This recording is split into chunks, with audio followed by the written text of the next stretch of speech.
Throughout history, there have been events that have bewildered even the most skeptics, those who always have a logical explanation for everything.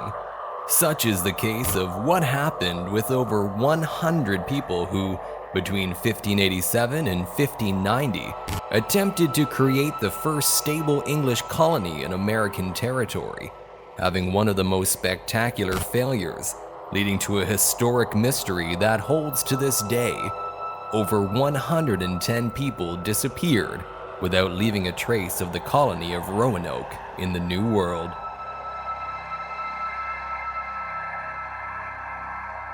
Also known as the Lost Colony, this is one of the strangest and most fascinating stories in the history of the United States. The vanishing of the colony of Roanoke is an inexplicable mystery that experts are still trying to figure out. The destiny of that community is, to this day, an unresolved enigma that baffles the world. When the British arrived to what once was a thriving fort inhabited by their countrymen in North America, which had been incommunicado for 3 years due to the war with Spain, they found a totally deserted city. To find the origin of this lost colony, it's necessary to travel back in time to the 16th century. Those times were of conquest of unexplored territories, years during which any beggar in ephemeral conditions would tie a knife around his waist and, in exchange of some coins, would go on a wooden vessel to venture into the New World in search of treasures. They couldn't care less about surviving the dangerous trip, plagued with diseases, thunderstorms, and pirates that awaited through the Atlantic, for the promise of looting even the last ounce of gold and silver from the natives and living as lords in those places was enough encouragement. In 1587, a group of 115 settlers from England arrived to the island of Roanoke, located in the east coast of North Carolina. The colony's governor, John White, decided to go back to England that same year to restock supplies. However, a war between Spain and England broke out, and faced with this scenario, White decided to go back to London to ask for help and supplies, risking his own life in the process when crossing the Atlantic in a very unfavorable time of year for navigation. Sadly, once in England, he was forced to stay there because of the war, unable of going back to Roanoke despite doing everything humanly possible. It was 3 years later that he could, once again, embark to the island. When John White finally arrived back at the island of Roanoke, even the last of the settlers and all trace of the colony had disappeared.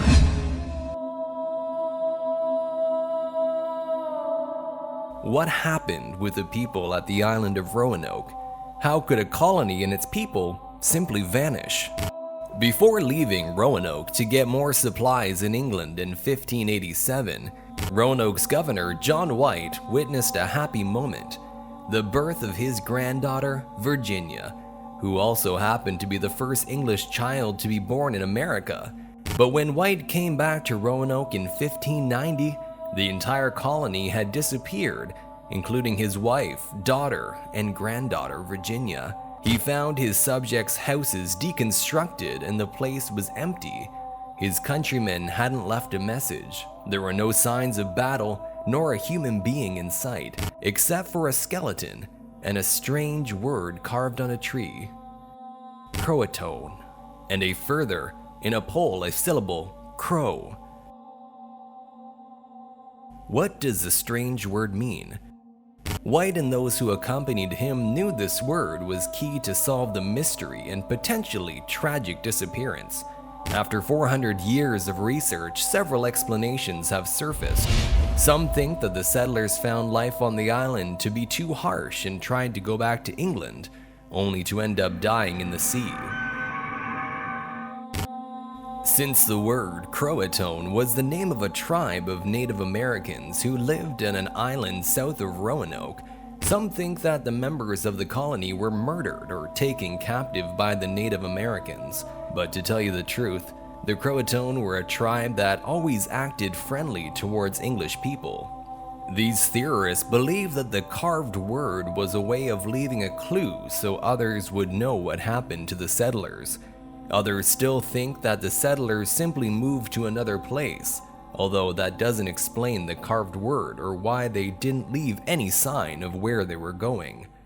White wholeheartedly wanted to go look for them. He wanted to see his daughter and little granddaughter more than anything, but a massive storm got in his way, and the corsair, who had barely acceded to take him search for his family, couldn't continue out of fear. White was forced to return to England and passed away in 1606 without knowing what happened to his family.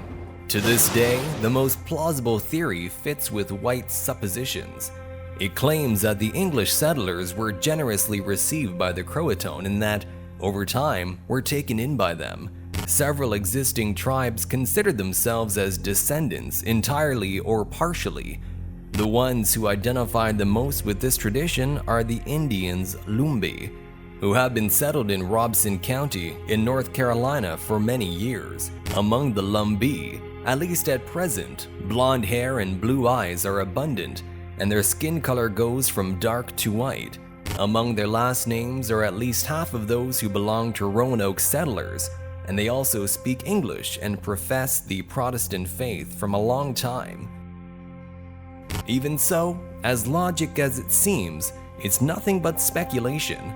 The only truth we can hold on to is that this colony simply vanished. History has shown that regardless of the years that pile up in a calendar, there are mysteries with solutions that lie in the dawn of time.